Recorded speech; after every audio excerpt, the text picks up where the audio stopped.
When you're alone and life is making you lonely, you can always go downtown. Hello and welcome to the Superpower Dare Die team. I'm Peter.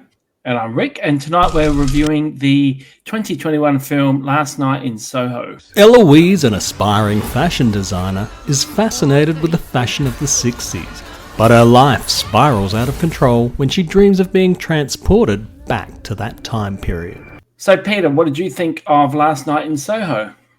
I quite enjoyed it. I thought it was really well made. I enjoyed the editing, the cinematography, all the set design of the 1960s and everything. I thought there was lots of very subtle but really good special effects and camera tricks going on with mirrors and such.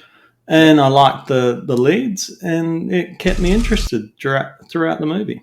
Yeah, I really enjoyed it. When I first read about it, I just saw the blurb about being a psychological thriller, and it kind of is, but there's a bit of a sci-fi element to it as well. I only watched it last night for the review today, and the film has stayed with me all day. It's a little, I don't know, I just found it a little haunting. I enjoyed it. So this was directed by Edgar Wright, who did Baby Driver, amongst a whole heap of other films. Shaun of the Dead, Hot Fuzz. Yeah. Yep. But particularly in his in Baby Driver in this film, his use of songs to propel the story. But he does it just so well. He picks the absolute perfect songs for the moment. You said SciFi Elements. What's the SciFi element? Time travel. Oh, okay. Because that's fun. That's interesting because I didn't see it as like a time travel movie. Even though she does go back in time, from the beginning, the sequence at the beginning, I actually thought it was set in the 1960s, and it wasn't until she got, because all the house was all decorated in the 1960s, the music she was listening to, the clothes she was wearing. Yeah, because that's what she loved. Yeah, and it wasn't until she got on the train and she had the Beat headphones on that I thought, oh, this is set in modern day. Yeah, they set up the fact that she loves that 1960s era. I thought they did that.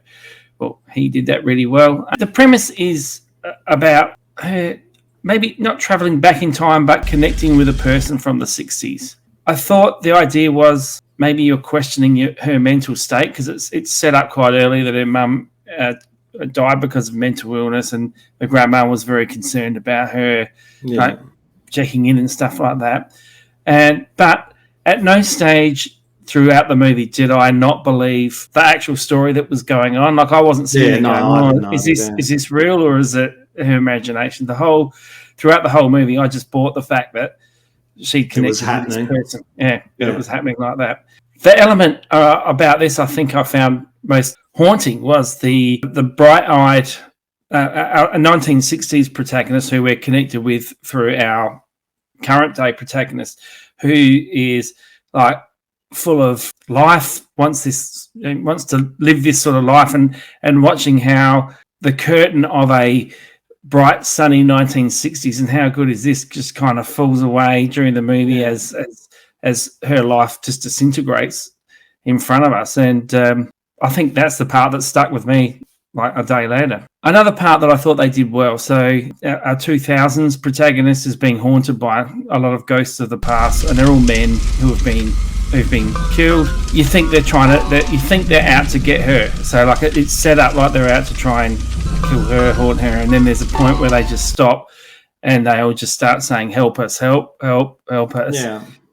And I really like the point because of the story that's led up to there. I really like the point where she hasn't just given in and gone, "Yep, okay, what do you need? I'll help you." She's just gone, "No."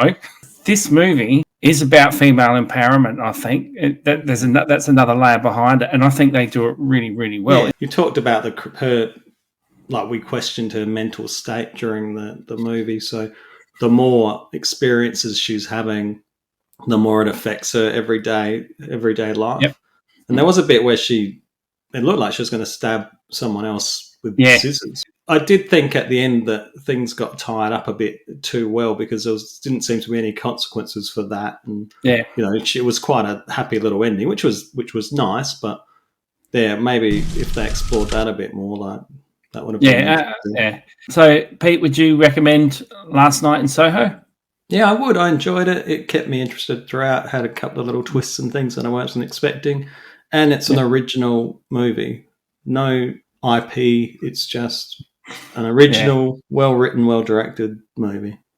Yeah, see, I'm not going along the lines. I'd absolutely recommend it. It's not by no means is it what you would call a fun movie, but it's engaging. It makes you think, and it's probably the opposite of everything I've been hating for a long time. Like I wasn't bored. I was with the story for the whole movie. So, yep, absolutely recommend this one. Thank you for watching the Superpower Dare Die team. If you enjoy our videos, please like them, please comment on them, and please subscribe to our channel. If you click on the bell, you'll never miss an episode.